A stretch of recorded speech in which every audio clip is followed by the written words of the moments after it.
নমস্কার বন্ধুরা, বার্ধক্য ভাতা, মানবিক ভাতা এবং প্রতিবন্ধী ভাতা এদেরকে নতুন করে ভেরিফিকেশন কল আসতে পারে তোমার পঞ্চায়েত থেকে বা মিউনিসিপ্যালিটি থেকে। কেন? কারণ সরকার বাজেটে 500 টাকা বাড়ানোর কথা ঘোষণা করেছে। যেমনটা কি আগে পেতেন 1000 টাকা, এখন বাজেটে 500 টাকা বাড়িয়ে মোট 1500 টাকা দেওয়া হবে। কিন্তু এই জুলাই মাসে 1500 টাকা ঢুকেনি, জুলাই মাসে 1000 টাকায় ঢুকেছে এই সমস্ত প্রকল্পে। যার জন্য সরকার এই 500 টাকা বাড়াচ্ছে, কিন্তু বাড়ানোর আগে প্রত্যেকের আবার নতুন করে ভেরিফিকেশন করছে বা যাচাই করছে। বার্ধক্য ভাতা, মানবিক ভাতা বা প্রতিবন্ধী ভাতা এবং বিধবা ভাতা এদের ভেরিফিকেশন কিন্তু শুরু হয়েছে। আপনার পঞ্চায়েত থেকে, মিউনিসিপ্যালিটি থেকে ফোন করে আপনাকে অফিসে ডাকতে পারে প্রয়োজনীয় ডকুমেন্ট নিয়ে। তাহলে ওই ভেরিফিকেশন যারা কমপ্লিট করবেন সম্ভবত তাদের পরের মাস থেকে 1500 টাকা ঢুকতে পারে। তাহলে ভাতা বাড়িয়ে দিয়েছে এবং সেই টাকাটা দেওয়ার জন্য ভেরিফিকেশন করছে। কেন ভেরিফিকেশন করছে? যে সত্যি ওই বৃদ্ধ বা বৃদ্ধা বেঁচে আছেন কিনা বা সুস্থ আছেন কিনা বা তিনি ভাতা পাওয়ার জন্য যোগ্য কিনা, যে লাইফ সার্টিফিকেট জমা দিতে হচ্ছে সেরকম ভেরিফিকেশন করছে। তাহলে পঞ্চায়েত থেকে বা মিউনিসিপ্যালিটি থেকে কেন ফোন করা হচ্ছে? প্রথমত পশ্চিমবঙ্গের বিভিন্ন এলাকায় বার্ধক্য ভাতা প্রাপকদের পঞ্চায়েত থেকে ফোন করা হচ্ছে। নির্দেশ কি আছে? যে নির্দিষ্ট দিনে প্রয়োজনীয় কাগজপত্র নিয়ে পঞ্চায়েত অফিসে উপস্থিত থাকতে বলা হচ্ছে। কেন? এটা মূলত উপভোক্তার তথ্য যাচাই বা ভেরিফিকেশনের একটা সাধারণ সরকারি প্রক্রিয়া।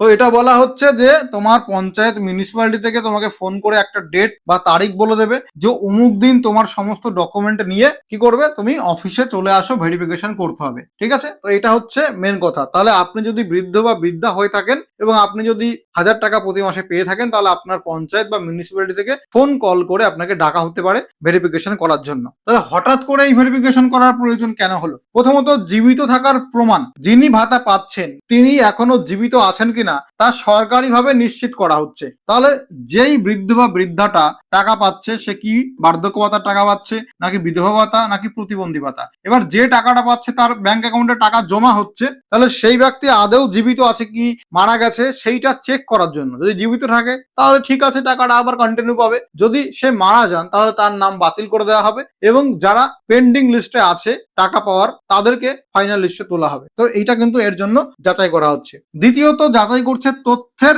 সঠিকতার জন্য। জানো, উপভোক্তার নাম, ব্যাংক অ্যাকাউন্ট এবং অন্যান্য তথ্য সরকারি খাতায় সঠিক আছে কিনা তা যাচাই করা হচ্ছে। তো এটাও একটা কারণ হতে পারে। দ্বিতীয়ত ভবিষ্যতে নিয়মিত ভাতা, ভবিষ্যতে যাতে বিনা বাধায় নিয়মিত আপনি ভাতার টাকাটা আপনার অ্যাকাউন্টে পেতে থাকেন তার জন্য এই তথ্য আপডেট করা হচ্ছে। তাহলে ভেরিফিকেশন করার 3-4টে কারণ রয়েছে। আচ্ছা, পঞ্চায়েত বা মিউনিসিপ্যালিটি থেকে যদি কল আসে তাহলে সেখানে যাওয়ার আগে কি কি ডকুমেন্ট আপনাকে নিয়ে যেতে হবে? প্রথমত আধার কার্ডের জেরক্স নিয়ে যাবেন, অরিজিনাল নিয়ে যাবেন। ভোটার কার্ডের জেরক্স নিয়ে যাবেন, অরিজিনাল নিয়ে যাবেন। ব্যাংকের পাসবই বা ব্যাংকের অ্যাকাউন্টের যে প্রথম পাতার ছবি সেটা জেরক্স করে নিয়ে যাবেন এবং রেশন কার্ড এটা নিয়ে যাবেন। তাহলে এই কয়টা ডকুমেন্ট অরিজিনাল প্লাস জেরক্স নিয়ে যাবেন। যদি জমা নেয় জেরক্স জমা দেবেন এবং অরিজিনাল দেখিয়ে ভেরিফিকেশন করবেন। তাহলে আপনার বর্তমান পরিস্থিতি অনুযায়ী আপনার যা করা উচিত, আপনার কাছে যদি ইতিমধ্যে ফোন এসে থাকে তাহলে একটা ডেট বলে দেবে, ওই ডেটে সমস্ত ডকুমেন্ট জেরক্স এবং অরিজিনাল নিয়ে পঞ্চায়েত বা মিউনিসিপ্যালিটি অফিসে যান, যেখানে আপনাকে যেতে বলবে। কোনো কাগজপত্র অসম্পূর্ণ রাখবেন না, সবকিছু সঙ্গে নিয়ে যাবেন যাতে আপনাকে বাড়িতে ফেরত আসতে না হয়, কারণ আপনাদের অনেক বয়স হয়েছে আর এই রোদের মধ্যে বারবার আসা যাওয়া ঠিক নয়। আচ্ছা, এখনো যদি আপনার কাছে ফোন না এসে থাকে তাহলে আতঙ্কিত হবার কিছু নেই। নিজের পঞ্চায়েত বা মিউনিসিপ্যালিটি অফিসে যোগাযোগ করে খোঁজ নিতে পারেন যে আপনার এলাকায় ভেরিফিকেশন বর্তমানে শুরু হয়েছে কি না বা কবে থেকে শুরু হতে পারে। যারা অসুস্থ, যারা পঞ্চায়েত বা মিউনিসিপ্যালিটিতে যেতে পারবে না তাদের জন্য কি আছে? প্রথমত আপনাকে পরিবারের সাহায্য নিতে হবে। পরিবারের কোনো সদস্যকে নিয়ে আপনাকে পঞ্চায়েতে যেতে হবে। তো এখনকার দিনে তো টোটো ভাড়া পাওয়া যায়, আপনাকে টোটো ভাড়া করে আপনার পরিবারের নাতি নাতনি বা ছেলে মেয়ে বৌমা যাকে পারেন তাকে সঙ্গে করে নিয়ে আপনাকে যেতেই হবে পঞ্চায়েতে ভেরিফিকেশন করার জন্য বা টাকাটা নিয়মিত কন্টিনিউ পাওয়ার জন্য। আচ্ছা, আগাম সূচনা, পঞ্চায়েত আগে ফোন করে উপভোক্তার শারীরিক অসুস্থতার বিষয়টা পরিষ্কার জানান। অর্থাৎ যদি আপনার পক্ষে সম্ভব হয় আপনি আপনার পঞ্চায়েত বা মিউনিসিপ্যালিটির যে সরকারি আধিকারিক আছে বা যাকে আপনি চেনেন তাকে আপনি জানাতে পারেন যে আমার বাড়িতে বৃদ্ধ বা বৃদ্ধা আছে, তিনি ভাতা পান কিন্তু তার শরীর অসুস্থ যার জন্য তিনি যেতে পারবেন না। তাহলে তারা কোনো অল্টারনেট ব্যবস্থা করতে পারে। আর বাড়িতে ভেরিফিকেশন যেটা বলছিলাম, প্রয়োজনীয় বাড়িতে এসে ভেরিফিকেশন করার ব্যবস্থা করা যায় কিনা তা পঞ্চায়েতের কাছ থেকে জেনে নেবেন। অর্থাৎ যদি এমন অসুবিধা হয় যে বৃদ্ধ বা বৃদ্ধা আপনার বাড়িতে আছে, বিছানায় পড়ে গেছে, যেমন আমার ঠাকুমা দাদু বিছানায় হয়তো পড়ে গেছে, কোনোভাবেই পঞ্চায়েতে যাওয়া তার পক্ষে সম্ভব না, সেক্ষেত্রে বাড়িতে এসে কি পঞ্চায়েতের লোকজন ভেরিফিকেশন করতে পারবে? অথবা যদি পরিবারের অন্য কোনো সদস্য ওই বৃদ্ধ বা বৃদ্ধার হয়ে ডকুমেন্টটা যদি পঞ্চায়েতে জমা দেয় তাহলে হবে কিনা, এটা আপনাকে নিজের পক্ষ থেকে খোঁজ নিয়ে জানতে হবে। আচ্ছা, ভাতা কি সত্যি 500 টাকা বাড়ছে। আসল সত্যিটা কি? দাবি করা হয়েছে যে বার্ধক্য ভাতা 1000 টাকা থেকে বাড়িয়ে 1500 টাকা করা হবে।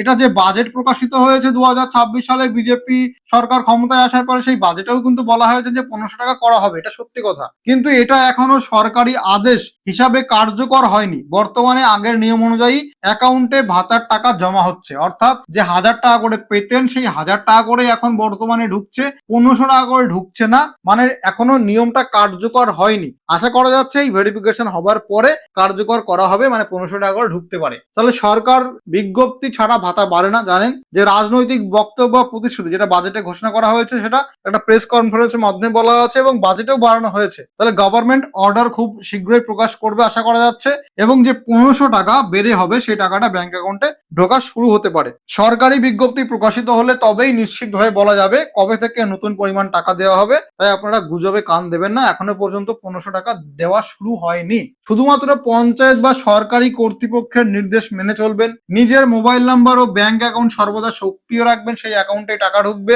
কোনো দালাল বা মধ্যস্থতাকারীর ভুলেও টাকা দেবেন না, কোনো দালাল বা এজেন্টকে টাকা দেবেন না।